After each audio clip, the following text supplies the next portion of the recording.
Alhamdulillah. Alhamdulillah Rabbil Alamin. Nahmaduhu wa nasta'inuhu wa nastaghfiruh.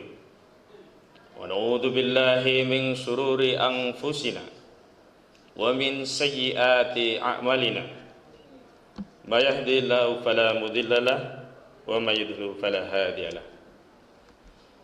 Asyhadu an la ilaha illallah wahdahu la syarika lahu. Wa ashhadu anna Muhammadan abduhu wa rasuluhu la nabiyya ba'da wa rasulah. Qala Allah ta'ala fil Qur'anil Karim, a'udzu billahi minasy syaithanir rajim. Ya ayyuhar rasul balligh ma unzila ilaik. Wa illam taf'al fama balagta risalatah. Wallahu ya'simuka minan nas.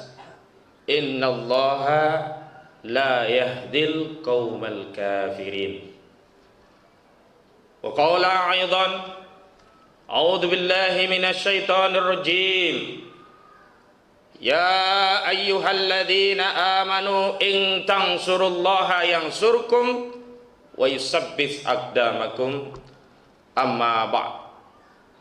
Wa ya ibadallah, ma'asyiral mu'minin rahimani wa rahimakumullah. Kita bersyukur kepada Allah karena Allah berikan kita iman dan Islam.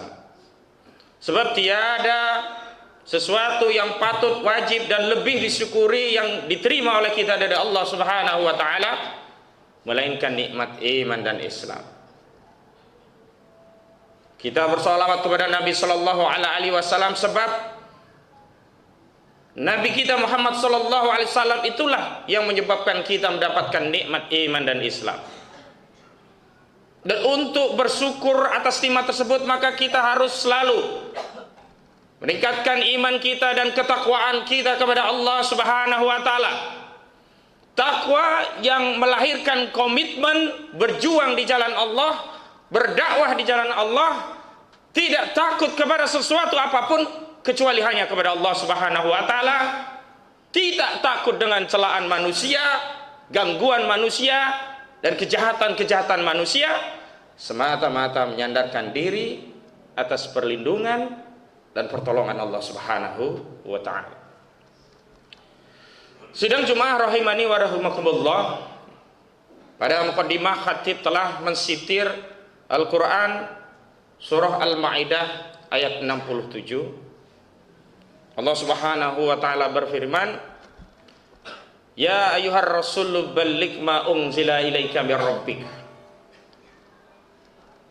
Wa illam taf'al fama balagta risalah. Wallahu ya'simuka minan nas. Innallaha la yahdil qaumal kafirin. Wahai Rasul, sampaikanlah apa-apa risalah kenabian yang disampaikan Allah Rabbmu kepada manusia. Dan jika engkau tidak melakukan itu maka engkau sama saja menelantarkan amanah. Dan Allah akan menjagamu dari kejahatan manusia. Sesungguhnya Allah tidak memberikan petunjuk kepada orang-orang yang kafir.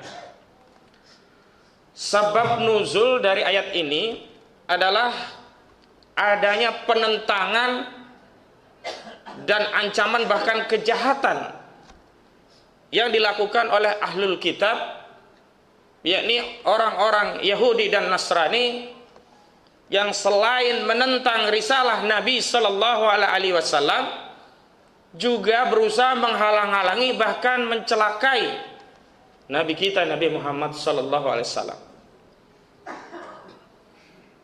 Meskipun latar belakang atau sabab nuzul dari turunnya ayat ini adalah berkaitan dengan penentangan orang-orang Yahudi dan Nasrani, namun sesuai dengan kaidah syara dalam menafsirkan Al-Quran berlaku kaidah al-ibratu bi umumil lafzi la bi khususi sabab.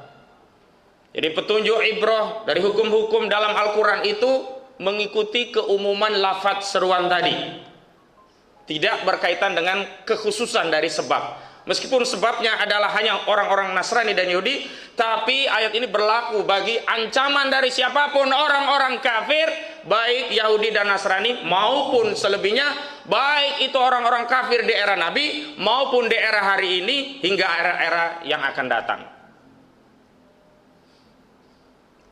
Dan meskipun ayat ini seruannya kepada Nabi, bukan kepada kita umat Islam, ya ayyuhar rasul, khitabnya kepada Nabi kita Muhammad SAW. Namun seruan dari khitab ayat ini baik berupa perintah, jaminan keamanan, dan informasi bahwa orang-orang kafir tidak akan pernah diberi petunjuk oleh Allah, itu juga berlaku kepada kita umatnya Nabi. Dalam hal ini berlaku kaidah syara, khitabu li rasuli, khitabu li ummati. Seruan kepada Nabi kita juga berlaku bagi kita umatnya Nabi Muhammad SAW. Ada beberapa pelajaran penting dari ayat ini, dari surah Al-Maidah ayat 67 ini. Yang pertama, bahwa Nabi kita diseru oleh Allah, termasuk kita tentunya sebagai umatnya, untuk menyampaikan risalah Islam. Tidak boleh ada yang ditutup-tutupi, dikurang-kurangi, ditambah-tambahi, apa adanya sampaikan. Jadi tidak boleh karena kita khawatir ada ancaman, ada gangguan, ada hambatan, lalu kita menutupi risalah itu. Apalagi kita mengaku umatnya Nabi Muhammad SAW. Jangankan kita pada periode Nabi Musa alaihissalam, tukang-tukang sihir Nabi Musa, ketika dia melihat langsung mukjizat Nabi Musa, lalu beriman kepada Musa dan Tuhannya Musa alaihissalam, mereka pun tidak lagi merasa takut dengan sanksi yang diberikan oleh Raja Fir'aun yang mengancam mereka akan membunuh, mensalib mereka. Apa yang mereka katakan? Silahkan, Anda hanya bisa memberikan keputusan di dunia ini, tapi tidak untuk akhirat. Itulah luar biasa kekuatan keimanan. Padahal itu baru bertemu dengan Nabi Musa, beriman, langsung diancam, tapi tidak goyah dengan ancaman itu. Dan hari ini kita pun demikian sebagai umatnya Nabi, Nabi akhir zaman, Sayyidus Syuhada, Sayyidul Anbiya. Tidak boleh ada terpecing sedikit pun di dalam benak kita rasa takut, khawatir pada ancaman dan gangguan terhadap kita, manakala kita menyampaikan risalah Nabi kita yang mulia, yakni risalah Islam. Yang kedua, ayat ini memberikan jaminan kepada Nabi kita Muhammad SAW. Jadi kalau bahasa kerennya anak-anak sekarang, Allah itu pasang badan untuk Nabi. Yang penting Nabi jalankan perintahnya, yakni dakwah. Sampaikan amanahnya, yakni apa? Risalah Islam. Allah menjamin Nabi dari gangguan kejahatan manusia. Sebab yang bisa mengancam itu hanyalah kejahatan gangguan dari manusia. Kalau dari jin dan iblis, mereka hanya bisa merayu, menipu, tapi tidak bisa mengancam secara aktual. Ancaman aktual itu ya datang dari manusia. Entah ancaman penjara, pembunuhan, ancaman suap, ancaman kenikmatan dan seterusnya, itu semuanya berasal dari manusia. Dan Allah Subhanahu wa taala telah memberikan jaminan kepada Nabi kita, dan jaminan ini juga berlaku bagi kita umatnya ketika kita istiqomah menyampaikan risalah Islam. Dan yang ketiga, kadang-kadang kita sebagai umat Islam ketika kita mengalami pelemahan dalam menyampaikan risalah Islam itu biasanya motifnya dua. Satu, karena ada ancaman sehingga kita merasa berat untuk menjalankan amanah Islam. Yang kedua, tiadanya keberhasilan sehingga membuat kita merasa tidak bersemangat untuk terus mendakwakan Islam. Sudah didakwahi bolak-balik kok nggak mau, nggak berubah gitu. Nah, di sini Allah tegaskan bahwa yang memberi hidayah itu bukan kita, bukan suruhan kita, tapi Allah. Dan bagi orang-orang yang memang sudah ditutup pintu hatinya dari risalah Islam, tidak bisa mau kita ceramahin berkali-kali, kita dakwain berkali-kali. Karena Allah sudah tegaskan, wallahu la yahdil qaumal kafirin. Dan Allah tidak pernah akan memberikan al-huda, yakni Islam ini, petunjuk keselamatan kepada orang-orang yang kafir. Jadi ukurannya bukan pada hasil, kita fokus saja terhadap perintah, yakni perintah untuk menyampaikan risalah Islam. Barakallahu lakum fil Qur'anil azim wa nafa'in wa iyyakum bima fihi minal ayati wa dzikril hakim. Wa taqabbala minni wa minkum tilawatu innahu huwal ghafurur rahim. Allahumma shalli ala sayyidina Muhammad wa ala ali sayyidina Muhammad.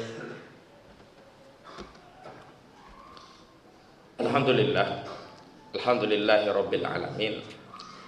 Hamdan katsiran kama amara ahmaduhu wa ashkuruhu wa astaghfiruhu wa asyhadu an la ilaha illallah wa la syarikalah wa asyhadu anna Muhammadan abduhu wa rasuluh.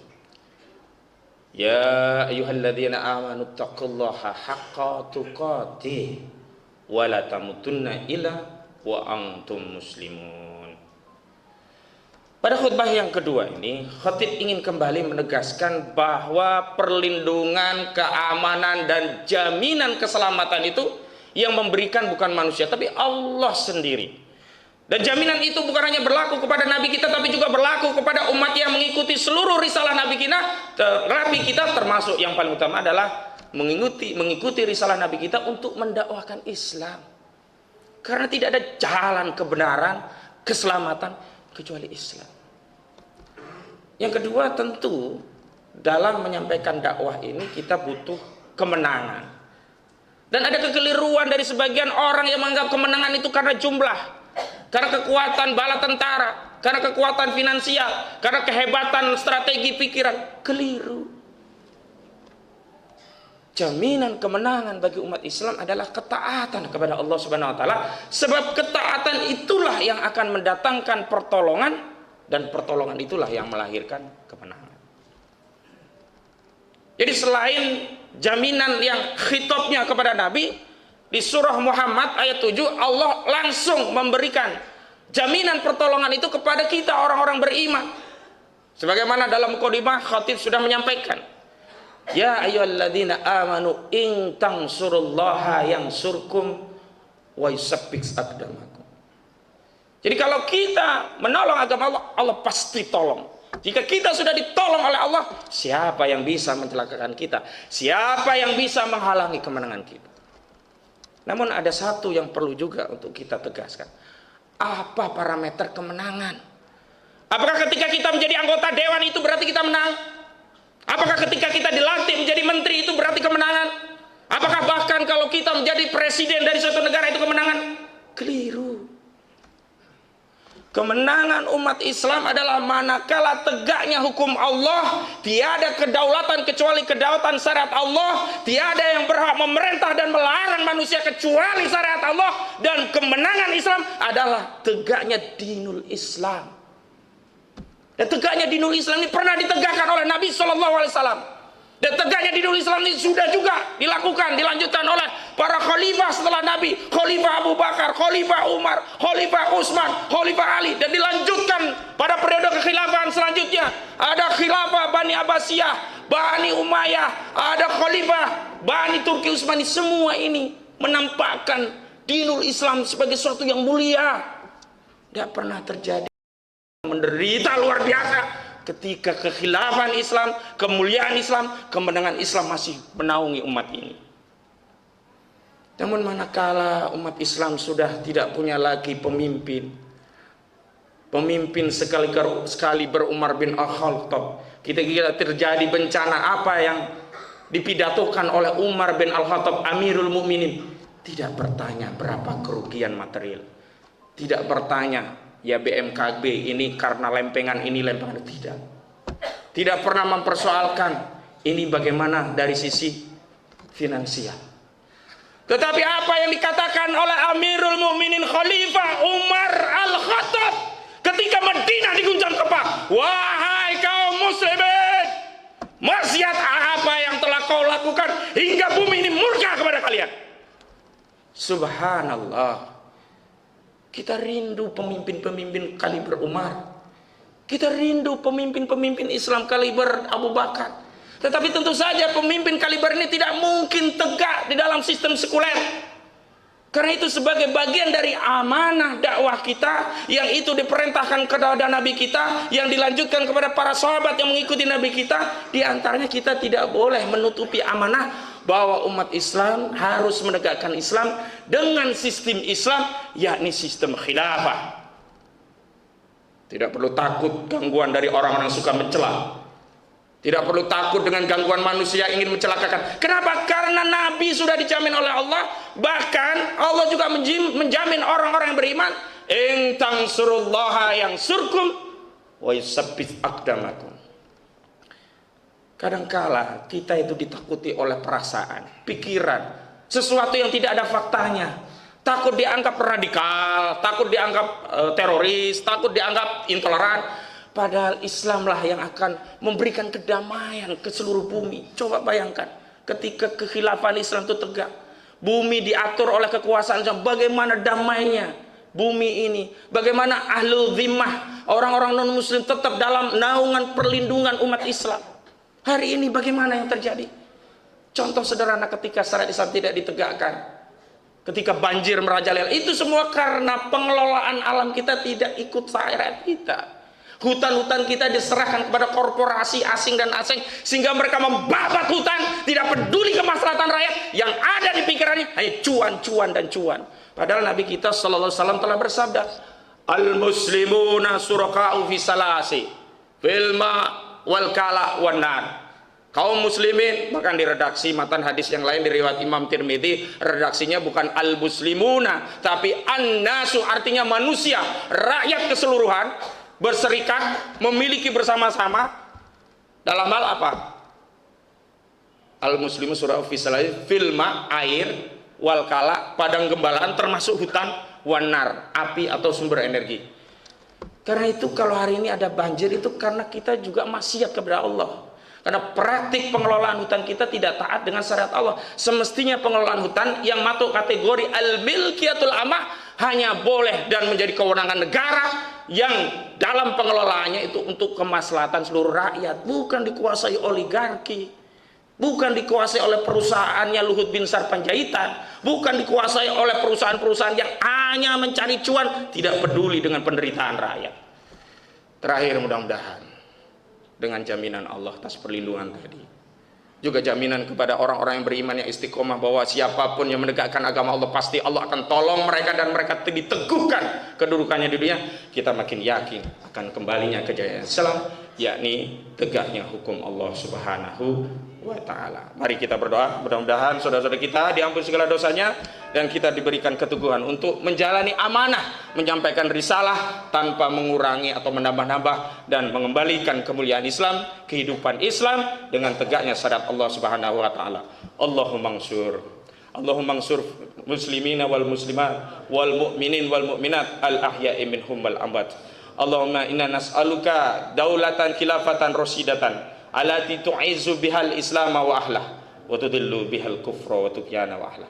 Allahumma ja'al biladil muslimin khilafah rasyidah ala minhajin nabik allati tatbiqu syari'ataka wa sunnatan nabik.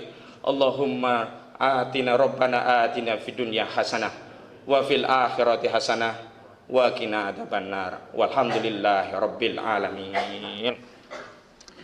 Ibadallah, innallaha ya'muru bil adli wal ihsan wa idaidzil qurba wa yanha 'anil fahsya'i wal munkari wal baghi ya'idukum la'allakum tadhakkarun wa la dzikrullahi akbar. Aqimis shalah.